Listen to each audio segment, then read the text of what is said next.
Hi guys, I'm going to try to record this real quick, show you guys kind of a walkthrough for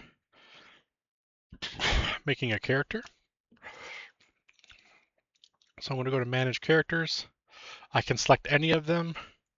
Don't worry about not seeing all these when you get here. Most of this is going to be DM stuff, but for example, Tranda hasn't been claimed yet, so when she comes in, she can select and claim Tranda. Same thing for Keely, and Elzric needs to be reclaimed because I had to rebuild him because I did him as a druid or a rogue. Anyways, so manage characters. I'm going to use the character generator for this. I'm going to fill it out. New character, me. Player name, also me. And just fill these out. These really don't have any bearing except size does matter. It does change things down here. So after that, on step 2, roll my scores. So I'm going to generate these scores. Roll. This is our standard 4d6. Drop the lowest, keep 6. You can make it more powerful if you want, or less powerful. You also use the point buy system. You can use random. So this one, the difference between random and choose is random will just select the 6 for you and put them in they're locked. That way, if you want to make the character based on the ability scores instead of the round, you can. But I'm going to do this. I'm going to set it to 6. Roll scores. There they are. I can switch them around in here. It'll automatically update them however they want it to be. Ability scores done. Go back to the generator. Choose my race. I am going to be gnome. Select. Done. Next. Class. We a fighter. Select. Done. This will automatically pick your level 1 favorite class for you. It'll automatically, if you're leveling up now in fighter, select 1 hit point, or you can also choose 1 skill point if you want. Hit yes. And then repeat however many levels you want. Go. I am now level 2 fighter. After the first level, which automatically gives you the max, it's going to ask you, do you want to roll 1d10 or whatever the hit point is, take the average, or enter a value. This value doesn't say it, but it is capped at the 1 to 10. So if you try to put in a -1, that will not work. It'll just it'll floor it up, what's called floor, up to 1. And if you put in like 21, it will floor it back down to 10. So you can't go higher or lower than what the max is. We shouldn't be really using this anyways. It'll tell me down at the bottom that you did that. But either way, you can take the roll or you can take the average. I'll take the roll. There we go. And it's now warning me I got a whole bunch of stuff to pick from. Then it's going to take me over to the skills page. It knows what class skills I have and then all this stuff. Da da da da da. Fill this out like normal. It is capped. If you try to put 30 in here, as soon as you click away, it'll bring it back down to the limit. So you don't have to worry about that. It tells you how many are spent out of how many you have total. Moving on. Same thing with feats. So I can type in here weapon specialization, right? Is that the first one?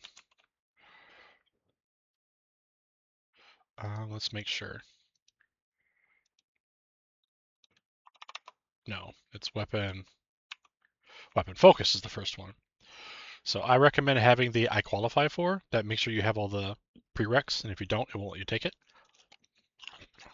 If you're wondering what likely next is, that is based on what I've already taken. Find ones that have this as a prereq, because I'm likely going to go up that dependency tree. So if I do that, and then I go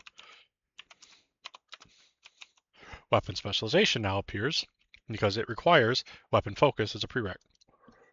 There we go. And you keep doing this until you get to your 3. There we go. There's my 3. It shows the special abilities I get for being a level 1 fighter. This bonus feat did apply. It is over here. That's why I have 3 out of 3 at level 1. I have to figure out why this doesn't. This should have a little icon here showing that it automatically applies, but whatever. Here's all my racial traits. Done. And now, just to make sure we're going through this step by step, it's going to say go ahead and start giving yourself some equipment. Anything that you equip to a body spot, armor, weapons, up here. Anything that's just in your backpack, right here. Okay, so if I wanted a longsword, okay, well, we can do longbow, sure, why not? Longbow, purchase, is going to automatically equip it and show that it's using both hands. I can unequip it down here if it's just going in my backpack and I'm not using it for now. And then if I wanted some random thing like a bedroll, I can put that in here too. How many I have, how much each one weighs, done. Right. And the difference is if it's a thing that exists, it will have a link to all the data. If it is a made up one, it will not. We'll know that because it has the text field here for editing. Set your gold. I do not have it automatically giving you your per level gold, just in case if you're building a character, I don't want this thing to keep flooding it for now. After that, it's going to ask if I have any companions or forms. This is a fighter, he does not, so it is not useful. After that, it's going to go to backstory, and you can fill this all out. And the last step is just to review down here in the actions log, see if anything went weird. Right, there's the bonus feat that it did give it to us and all that stuff. And you're done. Me is ready. You can now close. I don't know why this X is not closing. It's something to do with the refresh on the page. It closes, like it actually sends a close command, but it doesn't close. Anyways, so now if you head over to property, this one's mostly for Matt. You do have a property, so you know what? Since it's for Matt, let's just go straight to Elzric and we'll set it up together. I can do this. You guys can't. Once someone's has in the managed characters selected, like owned by Ken, if I logged in as anybody else, no one else would be able to see Thistlewick anymore because it's owned by Ken. Ken can unselect it if he wants to give it back, or unclaim it if he wants to give it back to the party, like somebody else wants to play him for a while or something like that. But just so you know, the claiming just makes it so that nobody else can accidentally click on your character and edit it, which is, you know, a nice feature. Just I would recommend claiming as soon as possible. All right, so Matt does own a small business, so let's go ahead and give him this business. It is going to be Elzric's Magic Veggies, because it's grown in that magic greenhouse up in Frost Haven. Starting level is 2, because level 1 is you just walking around in your backpack. Level 2 is you have a footprint someplace. This thing is in Frosthaven. General Manager's name is going to be Tim Sumbudi.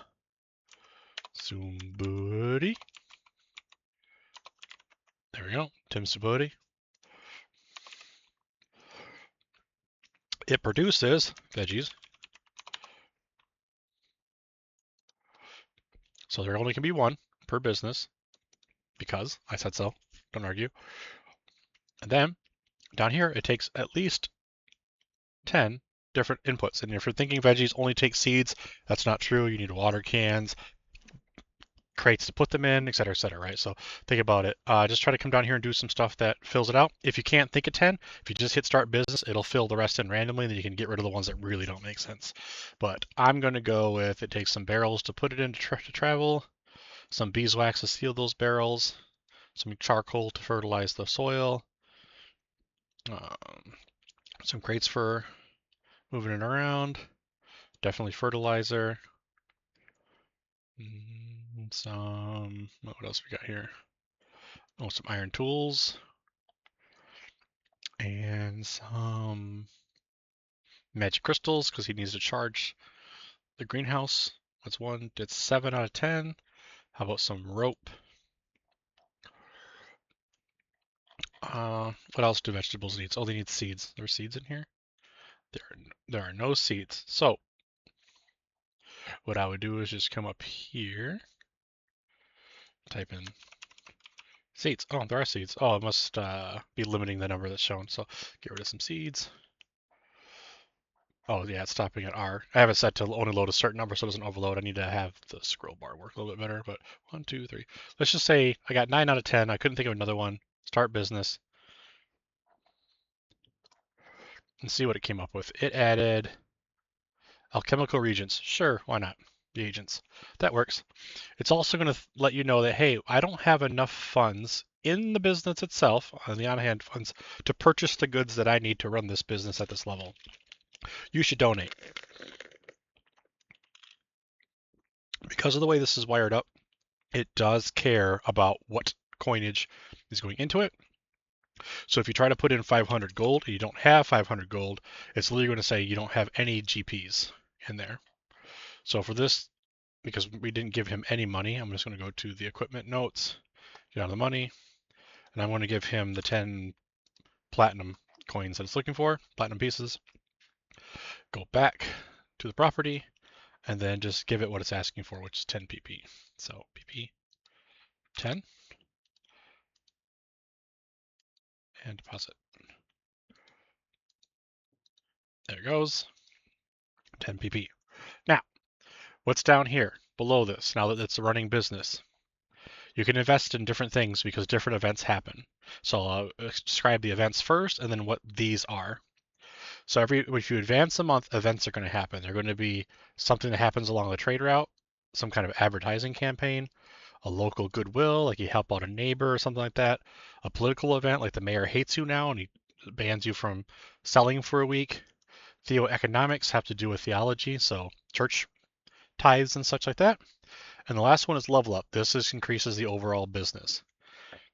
When you pay this money to level up, the the actual income average will go up. So right now at level 2, a cart profession business is expecting 6 platinum pieces on average per month in income. If I click on this button and I had the funds for it, that would jump to probably like 50 pieces per month or 60, something like that. So it goes much, much faster, and that's in platinum pieces. So remember, 60 of these is 600 of these gold pieces down here, right? So just keep that in mind. It should, on average, return a profit within 6 to 8 months. That is if you have the profession business. Or as you see right here, it is looking. Right now, it is a 0. That is not good. Anything below 5 is very bad. You want to get this to at least 5. So for Matt's sake, we're going to head over to skills. Matt's got a whole bunch that he's not using. We're going to go down here to profession business. I will consider professions as class skills. Oh, I can't actually click that. It's locked. Oh, that's right, because yeah, I have it locked. Anyways, so profession, let's just max this thing out for now. It's going to drop it back down when I click away though to 10. There we go. So now if we come back over to the property, and we'll have to hard refresh it because I don't have it pulling this every time, but that'll now say plus 10 if I do a full refresh. I just don't want to do a full refresh at the moment. So that'll work. And I will, just for the sake of SNG, click advanced month now. Remember, this is with 10 ranks, so ignore that. This is with 10 ranks, advanced month, and there you go. This is what happened. Matt's business made 16 platinum, some gold, silver, copper. Tim reported the following things happen: satisfies customers, glowing letter, bumped it up 10%, and a scandal involving a corrupt cleric. Oh no, brought it down 11. So overall, we probably lost 1% from the median.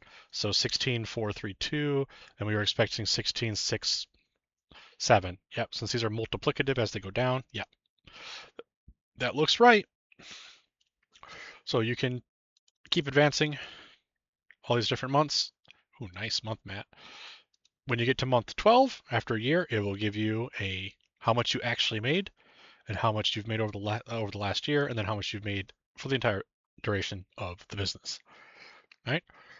Let's pretend Matt is rich, and I'll just show you what that looks like. So if we go back to equipment, coinage, let's give Matt 5,000 platinum. He is rich beyond belief already, but let's go back to property, and let's explain these now. So like I said, this is going to affect this.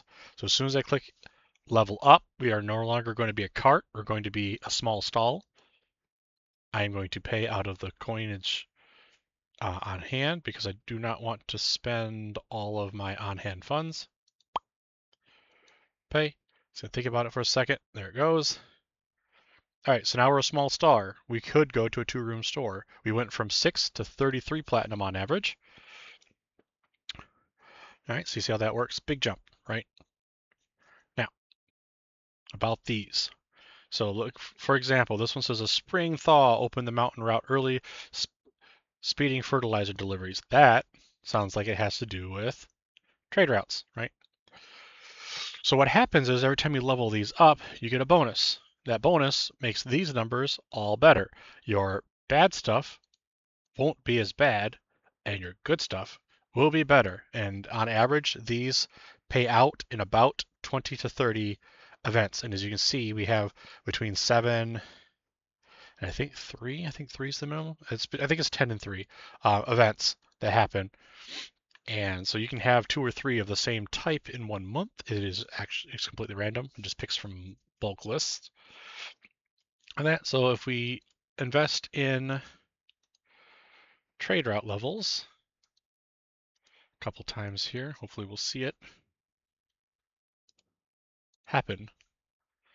I should see a big, pretty large, substantial update in road stuff. So I'm just looking to see window, town, sponsor, temple, hostel, donated vegetables, local profit, visiting high priest, no, poor customers debt, appointing contract, census. Here it is. So this was now 8. Oh, that's from that's the one that was the last one on there. Huh. Anyways, it works. I've checked it. I had it hard coded, so it gave me like 30 of each. It bumps it a pretty good amount each time. These top 5 do not show anything on the expected baseline because they can be positive and negative. So I didn't include them in the averaging. I just felt that that should be based just on your small. So your stall is expecting this flat. If it was none of these were involved, you'd get 33 platinum, 3 gold every month. These adjust it. So if I do another like couple of runs, here we should see a big difference. Yeah, so we made 550 platinum now that in 1 year as opposed to I think it was 35 or 200. Looks like yeah, about 200 last one. So we over doubled it, and we've total made 761 platinum. So that's 7,000 gold, and we only spent 1,000, 2,000. So we spent 3, and we've made 7. So in 2 years we've over doubled our investment.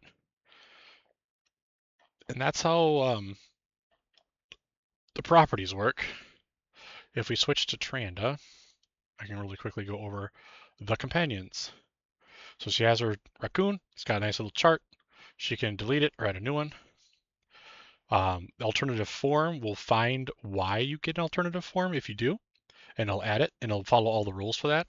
If you don't, if it's because like someone casts a spell on you with a wand or scroll or whatever, you can click here and you can describe what caused it, what category you are, and what form you took. Like maybe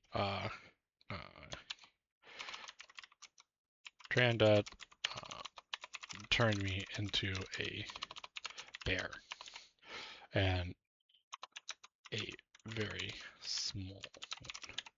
That. So we can go down. The reason it looks weird is because he is a small creature, so it's saying these guys are 1 step away, 2 and 3. So let's go with that one. Search animal forms, bear, and there. So that would be him turned into a bear with all the stats. Yay. Right. If we switch over to Keely real quick, we can get the same thing. She has all her shifter aspects in her alternative form. She can pick to be a bear. And there it goes. It's all of her bear stats. Sorry that this thing's still in the way. I gotta figure out why the X is not working. But yep, there you go. And again, all of our special abilities should be highlightable and clickable. This is throughout most of it. The last feature I just added is on your character sheet, down on these things, everything that has a total here, it will now, if you hover over it for a second or tap your finger on it if you're on a touchpad, it will tell you why it is there. Of course, it's going to there it goes. There it goes. So 18 base scores because we had a 18 plus 2 racial and minus 2 alternative form. So since right now Keely is set to be in the alternative form, it's adjusted those scores accordingly. If I switch her back out, you'll see that it will change, revert to normal, Thank you, character. And now that's to a 20, and it's because she has a base of 18. It takes a minute to look it up because, again, this is on Raspberry Pi. Load up. Oh, you saw it. I'm not going to worry about it at the moment. I have it running in demo mode, so everything's slow. But all of these things will eventually highlight why. All right, so that's how you do it. I'm going to upload this to YouTube. Good luck, guys.